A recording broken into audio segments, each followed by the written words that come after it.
Ravi de vous retrouver sur Arte pour un nouveau numéro du Dessous des cartes. Aujourd'hui, on démarre avec le visage de celui qui restera pour toujours, celui de la Russie en Afrique. Evgueni Prigojine, longtemps bras armé du Kremlin à travers la milice Wagner, notamment pour mener la guerre de l'information et de l'influence russe sur le continent africain. Prigojine mort en août 2023 dans un mystérieux accident d'avion après avoir défié le pouvoir de Poutine, mais laissant derrière lui de nombreux fans, comme en témoignent ses drapeaux, portraits à son effigie et fleurs déposés dans de nombreuses villes de Russie après sa mort. L'Afrique et la Russie, une longue histoire que nous avons choisi de vous raconter aujourd'hui. Une histoire qui a démarré bien avant celle de Wagner, vous allez voir. L'Afrique, un continent sur lequel Moscou a investi depuis plusieurs décennies, jouant notamment la carte de l'anti-Occident. Voyons comment et avec quels résultats. Voici la Russie, le plus vaste territoire du monde, plus de 17 millions de kilomètres carrés, d'immenses ressources en hydrocarbures, une population éduquée mais vieillissante de seulement 146 millions d'habitants en 2020, une dictature mafieuse et clanique, mais aussi une grande puissance nucléaire, nostalgique de la perte de son empire.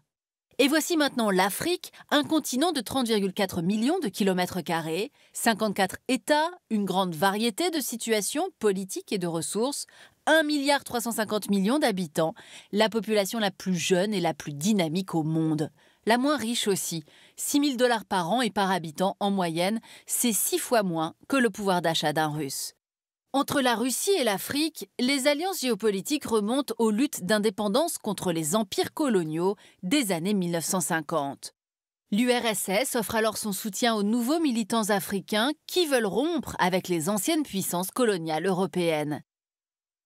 En Afrique occidentale française, des indépendantistes bénéficient à l'époque d'aides militaires et financières de Moscou aux grandes dames de la France. Et en 1960, le premier président du Mali indépendant, Modibo Keïta, choisit la voie d'une économie socialiste et d'une diplomatie non alignée et panafricaniste. Comme lui, d'autres dirigeants africains sont soutenus par l'URSS. Patrice Lumumba au Congo, Sékou Touré en Guinée, Kwame Nkrumah au Ghana, Nelson Mandela qui lutte contre l'apartheid en Afrique du Sud. L'Afrique devient ainsi un terrain de la guerre froide où les blocs occidentaux et communistes s'affrontent par procuration. L'URSS aide militairement les régimes communistes en Éthiopie, en Angola, au Mozambique et s'allie les faveurs de plusieurs gouvernements sympathisants. Enfin, un vaste programme universitaire permettra à 25 000 étudiants au total de se former en URSS, notamment à l'université Patrice Lumumba de Moscou. 1991, suite à l'effondrement de l'URSS, la Russie délaisse le continent africain. Mais l'arrivée de Vladimir Poutine au pouvoir en 2000 va marquer le début d'un lent réinvestissement russe.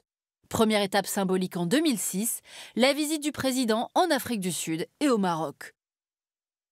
Aujourd'hui, le chef du Kremlin s'appuie sur les liens anciens et sur la sympathie de ses élites formées à l'époque soviétique pour leur vendre un discours anti-impérialiste et flatter leur ressentiment envers l'Occident. Les dirigeants africains ne sont pas dupes, mais voient en la Russie une nouvelle offre géopolitique qui peut servir leurs intérêts. Le grand retour de Moscou en Afrique intervient toutefois après l'annexion de la Crimée ukrainienne en 2014, puis à l'occasion de l'intervention russe en Syrie en 2015. Mise au ban et sanctionnée par un certain nombre d'États, la Russie de Poutine trouve en Afrique un terrain pour contrecarrer ce qu'elle appelle l'Occident collectif. Sa stratégie, publique et privée, est multiforme. Militaire tout d'abord. Une large majorité d'États africains ont signé un accord de coopération avec la Russie qui comprend vente d'armes, formation et exercice. La Russie qui est devenue le numéro 1 des ventes d'armes sur le continent. Elle a fourni 44% de toutes les importations d'armes africaines entre 2017 et 2021, selon l'Institut international de recherche sur la paix de Stockholm. Loin devant celle des États-Unis, de la Chine et de la France. La Russie a également exporté des sociétés militaires privées qui ont été plus ou moins actives dans une douzaine de pays africains. Nous y reviendrons. Sur le plan industriel ensuite, Moscou a signé de nombreux accords de coopération dans le domaine du nucléaire et des sociétés russes investissent dans les mines et les hydrocarbures. Les investissements et prêts russes restent pourtant sans commune mesure avec ceux de l'Europe ou de la Chine. Pour la plupart des gouvernements africains, la Russie est un partenaire commercial parmi d'autres.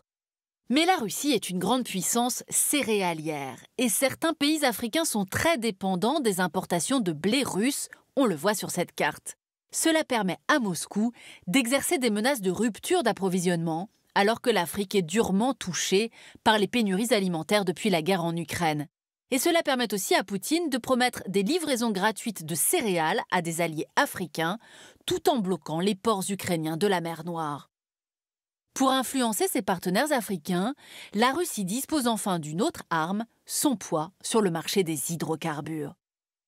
Exportatrice de pétrole et de gaz et membre de l'OPEP+, la Russie a fait pression sur l'Algérie et le Nigeria, les deux principaux producteurs africains d'hydrocarbures, pour qu'ils n'augmentent pas leurs exportations vers l'Europe, les Européens cherchant, après l'invasion de l'Ukraine, de nouveaux fournisseurs afin d'éviter les hydrocarbures russes.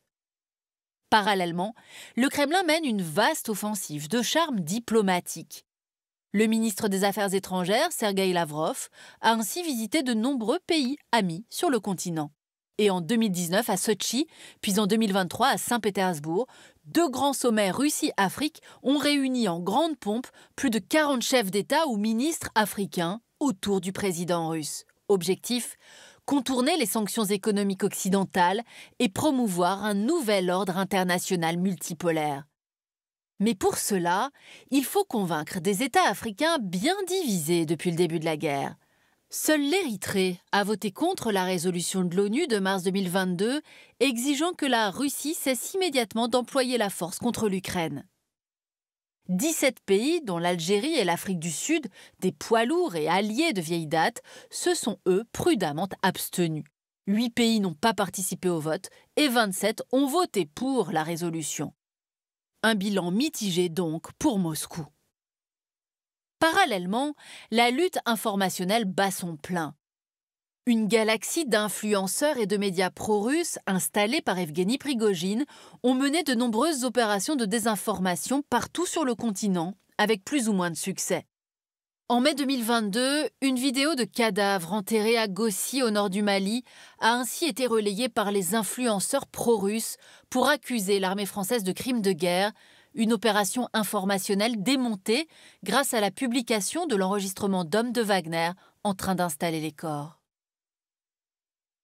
Et en Afrique, la Russie a longtemps pratiqué la sous-traitance de ses opérations les moins avouables au groupe privé d'Evgueni Prigojine, financé en partie par l'État russe et en partie par l'accaparement des richesses africaines. Wagner a opéré sur le continent pour le compte du Kremlin et pour ses propres intérêts. Voyons comment. Voici les pays où la société Wagner a été active à divers degrés depuis 2017. Selon un business model éprouvé, mercenaires et propagande sont mis au service des dirigeants en échange d'accès aux ressources de leur pays. D'autres pays africains auraient été concernés par les projets d'implantation de Wagner, mais la plupart n'ont pas abouti.